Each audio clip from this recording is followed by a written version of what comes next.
Studio had hosted some extraordinary moments over its run at the top of late-night ratings. Tonight carried a different charge entirely. Prince Harry sat across from Greg Gutfeld, and the studio atmosphere had shifted from its usual playful chaos into something more electric, more unpredictable. Greg opened warmly, called Harry's appearance genuinely brave, said coming on this particular show after this particular week took something he hadn't expected from a prince who'd spent years making different choices. Harry, cautiously composed, settled into what he assumed might be a neutral zone. A comedy show. Light. Manageable. He was wrong. Because Greg Gutfeld had spent years learning exactly how to deploy humor as precision instrument rather than blunt tool. Greg started with a joke. Light. Warm. The kind of thing he said to everyone. What Harry said in response made Greg's expression shift from amusement to something sharper. What Greg said after that, still funny, still completely himself, but building towards something that landed with the precision of a man who'd thought about these questions for years, would dominate media coverage by morning. Because sometimes the funniest moments reveal the deepest truths, and Prince Harry had no idea what he'd walked into. This is the interview that shocked everyone. Subscribe now, hit that notification bell, and let's see what happened. Studio carried its usual weeknight energy. 3 million viewers every night. The panel setup, the live audience that had made this show the highest-rated program in late-night television. Greg had built something genuinely unusual, a comedy show that actually made people laugh, which turned out to be rarer than expected in this format. Harry arrived with a reduced security presence, settling into the guest chair with visible caution. Prince Harry, welcome to Gutfeld. I want to say immediately, this is genuinely brave. After the week you've had, you walked through our door. That says something. I appreciate that, Greg. I believe in engaging across different audiences. Engaging across different audiences. That's either admirable or you've run out of sympathetic ones. Could be both. Let's find out together. Let's start with the GOAT, Greg said, leaning forward with barely concealed delight. July 11th. Final day of your UK visit. Scotty's Summer Festival. A GOAT connected with your personal real estate during a yoga session. This happened. This is real. How does a trip that started with a historic Highgrove reunion end with a yoga GOAT incident? Harry stared at him. That's genuinely your first question. It's been extensively covered. By everyone. By us specifically. 3 separate segments, actually. I wanted to hear your personal account. I'm not going to discuss that. Fair enough. But I want you to know that in preparation for this interview, our team considered leading with the Buckingham Palace accommodation drama, the lawsuit collapse, and the divorce rumors. We went with the GOAT because it's funnier and also because it's real, which is the Venn diagram we operate in. Harry's jaw tightened. Can we move to something substantive? Everything I'm going to ask is substantive. The GOAT was warm-up. Now we're at the main event. The Buckingham Palace situation, Greg said, his tone shifting to something with genuine substance underneath the humor. Here's what's been reported. Your father offered you a room. You or your team didn't respond by the deadline. The offer was withdrawn. Your team blamed the palace. The palace blamed your team. Now it's become news. What actually happened there? There was a miscommunication between offices. Miscommunication.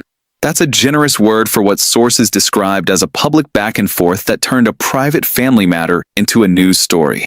Who was actually responsible for missing the deadline? Administrative coordination is complex. Administrative coordination isn't complex when it's your father offering you a room at his house. Most families handle this with a text message. Dad's offering the spare room. Yes or no? That's the coordination required. What actually happened?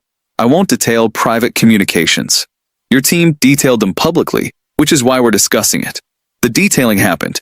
I'm just asking you to clarify which version is accurate, yours or the palace's. Those versions don't agree. Now here's the part that's genuinely interesting, Greg continued. Despite all that accommodation drama, despite missing the deadline, despite the public back and forth, your father is now reportedly offering you a room at Buckingham Palace for September. He's extending another olive branch after you fumbled the first one. Why do you think he keeps doing that? Because family relationships matter to him. Family relationships matter to him even after you wrote a book about him. Even after public accusations on international television. Even after years of estrangement. He keeps extending olive branches. At what point does that generosity deserve some explicit acknowledgement rather than being received as expected? Harry shifted. Our relationship is evolving positively. Evolving positively is what you say when you want to avoid describing the specific dynamics. What has actually changed between you and your father that makes September potentially different from the Buckingham Palace drama of July? The Highgrove reunion, Greg continued, shifting smoothly. July 10th. The children meeting their grandfather. Genuinely significant. But here's what we know. This happened on July 10th, the last day of your kids being there. It was completely private. No photos, no details, and your team didn't confirm it was happening beforehand. Why all the secrecy around something you've apparently wanted for years? We protect our family's private moments. You've done Netflix documentaries about private moments. You've written a memoir about private moments. Private seems to mean different things at different times. What made this specific moment require maximum secrecy? The children's well-being required discretion. The children met their grandfather. That's wonderful. Why would their grandfather's identity require discretion? Unless there's something about the meeting itself that required management. Every family manages these transitions carefully. Transitions from what to what, specifically? 6 years ago, they were royal children. Now they're meeting their grandfather for the first time in years, as though he's a distant relative. What transition are we describing? Meghan, Greg said, his tone carrying genuine curiosity now. She came to the UK. The children came to the UK. You all went to Highgrove together, which is genuinely positive. But the initial reporting suggested she wasn't coming. Then she came. Then there were still questions about what she attended and what she didn't. What was her actual involvement in the July trip? Meghan was very much part of this visit. Part of it. What part specifically? The family meeting at Highgrove. That's one event. Were there others she attended? Public events? Private meetings? The Invictus Games countdown events. Harry hesitated. We approach public engagements selectively. Selective engagement. That's an interesting approach for a trip that was billed as a significant family homecoming. What made certain events appropriate for selective non-attendance?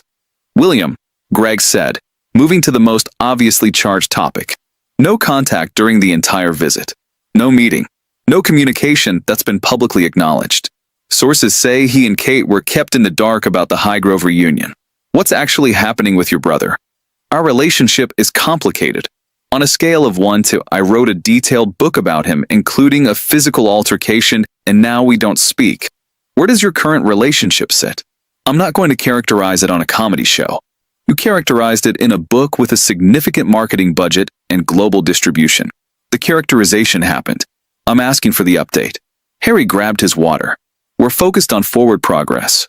Forward progress in which direction? Toward each other, or away from each other, or horizontally avoiding contact. Which directional forward progress? That's not a helpful framing. It's a precise framing. You were in the same country. Your children saw their grandfather. Your brother is unreachable. That's a specific and striking geometric arrangement. Here's what I find genuinely fascinating, Greg said, leaning back. You came to the UK for what sources from your own team described as quite stressful. The accommodation drama was stressful. The coordination issues were stressful. Russell Myers, I'm quoting here, said what was billed as a big homecoming turned into a nightmare. These are people sympathetic to you describing the trip this way. What went wrong? Every complex trip has challenges. Complex trips have logistical challenges. Nightmares have something worse than logistics. What was the nightmare specifically? I disagree with that characterization. Your team's sympathizers provided it. I'm just asking you to clarify. If it wasn't a nightmare, what was it? It was meaningful and productive. Meaningful, productive, and stressful enough that sources close to you used words like nightmare and quite stressful. Both things can't be equally true. Which version is actually accurate? The Daily Mail case, Greg continued, shifting but maintaining his methodical approach. You lost. £50 million potentially. The judge found no evidence. We've discussed this on this show at length. What's your actual reckoning with that outcome? We disagree with the ruling. Disagreement noted. But here's what I keep returning to. You spent years pursuing this case. You described it as an accountability effort. The court said there was no evidence for the claims. What did that verdict mean to you personally, not legally, personally? The legal process was flawed. Flawed how? The judge was biased? The process was procedurally incorrect? What specific flaw produced a finding of no evidence? I'm not going to relitigate specifics here. You relitigated it for years in court. On this show, I'm asking for less than your legal team asked for. I'm just asking what went wrong. Harry said nothing. The silence is interesting. You have a lot to say about your family's treatment of you. You have considerably less to say about a legal case that cost you a fortune and produced nothing. The divorce rumors, Greg said, pivoting with practiced ease. They're persistent. They're specific. They've required formal denials. Your wife wasn't prominently present at several significant events during the July trip. What's your actual response to the ongoing speculation? Tabloid fabrication. Fabrication that generates formal denials from your team. I've covered enough public figures to know that confident, stable people don't need to issue statements confirming their own happiness. What specifically required the statement? False narratives spread without correction. They spread when there's material. What's the material? People who wish us harm generate material. From nothing? Sustained, specific speculation over an extended period? That specific kind of speculation usually attaches to something real. What is it attaching to? Let me try something different, Greg said. I'm going to ask you a question, and I want you to answer as though the cameras weren't running.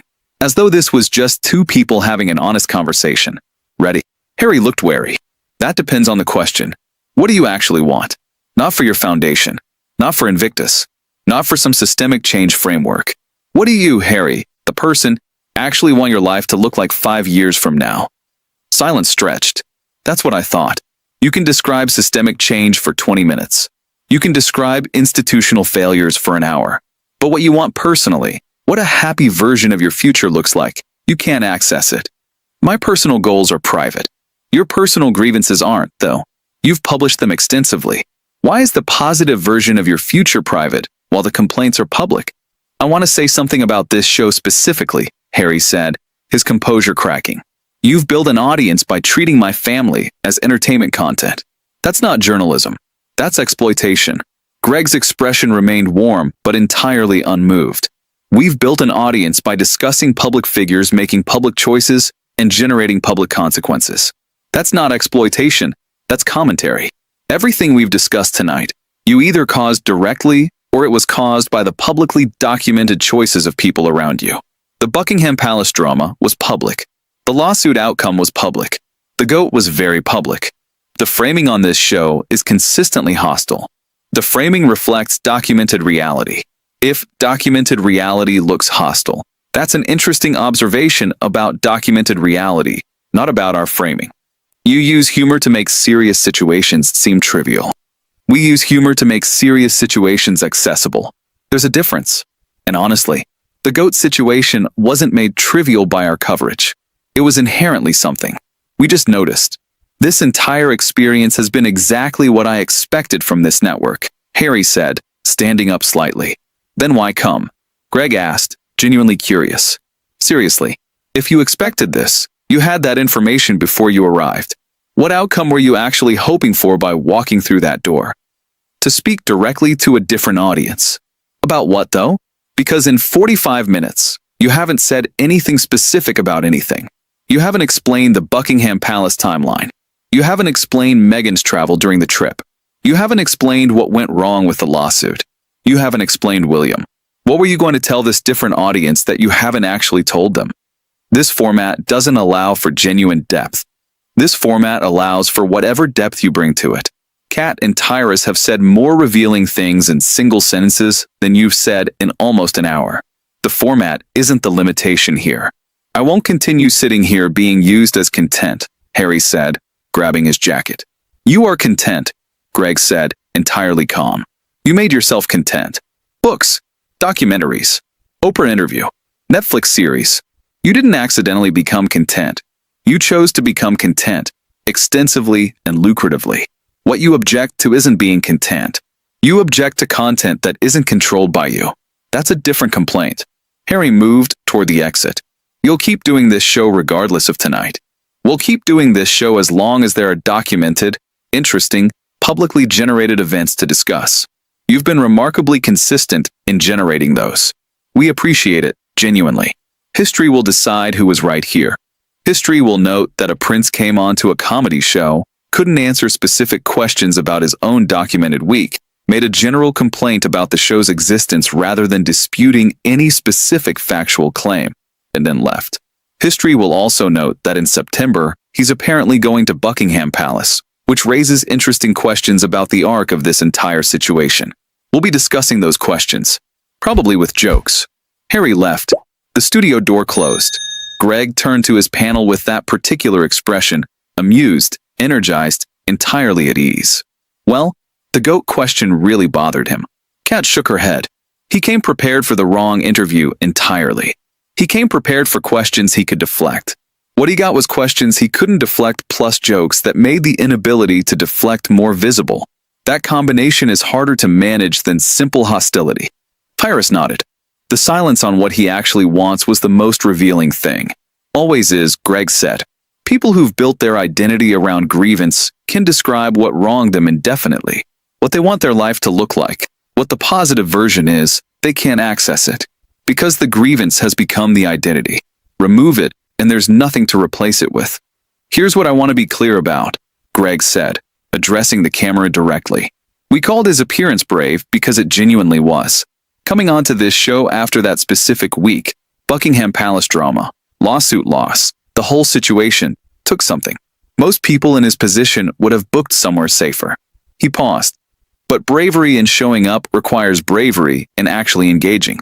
Showing up and deflecting everything, then complaining that the show uses you as content isn't the brave version. The brave version is answering the questions. The accommodation timeline, the real state of his marriage, what went wrong in court, what he actually wants his life to look like. Those are brave answers. We didn't get any of them. He managed his characteristic shrug. We did get the GOAT reaction, which was actually pretty revealing. He'd rather discuss anything, including a lawsuit that cost £50 million, than discuss a goat hitting him during yoga. The hierarchy of discomfort there is genuinely informative. 3 million viewers, Greg continued, every night. That number exists because people trust that what we say is accurate and that we find the right way to say it. Tonight, we asked accurate questions about documented events with jokes attached. The jokes landed because the situations were inherently there to be noticed. He looked at the camera. In September, he's reportedly going to Buckingham Palace. His father keeps extending olive branches despite everything. His brother remains completely separate from all of this. His wife's role in the July trip remains somewhat murky. His legal losses accumulate. His business ventures have a particular trajectory. He smiled. We'll be discussing all of it, because that's what we do. With humor attached, because humor is how we make things true rather than just correct. The footage aired that night. Fox News made no edits. The clips that spread captured the confrontation. The GOAT was warm-up. Now we're at the main event. Administrative coordination isn't complex when it's your father offering you a room at his house. You characterized it in a book with a significant marketing budget and global distribution. Forward progress in which direction? Toward, away, or horizontally avoiding contact? You can describe systemic change for 20 minutes, but what you want personally, you can't access it. You didn't accidentally become content. You chose to become content, extensively and lucratively. Harry's team released a statement calling the interview a hostile platform that used humor to disguise bad faith questioning. Greg addressed it the following night. Bad faith. Everything I asked was documented. The Buckingham Palace timeline is documented. The lawsuit outcome is documented. The GOAT is documented. I ask about documented events with jokes attached, because that's our format. The jokes were accurate, the questions were accurate. Bad faith would be fabrication. We don't fabricate. We know things that are already real. He added, 3 million viewers don't watch a show that makes things up. They watch because what we say is consistently accurate. That accuracy isn't going anywhere, regardless of who finds it inconvenient. 3 million viewers every night. The accommodation drama, the GOAT, the lawsuit, the brother, and he couldn't answer a single specific question about any of it. What does that tell you about what happens when grievance becomes the only identity someone has left? If you want more content that recognizes when jokes reveal what hostility couldn't, subscribe. Turn on notifications. Don't miss what matters. Drop a like. Share this with someone. More jokes, more accuracy. More of what years of late-night television teaches you about the difference between performing and being. Stay with us.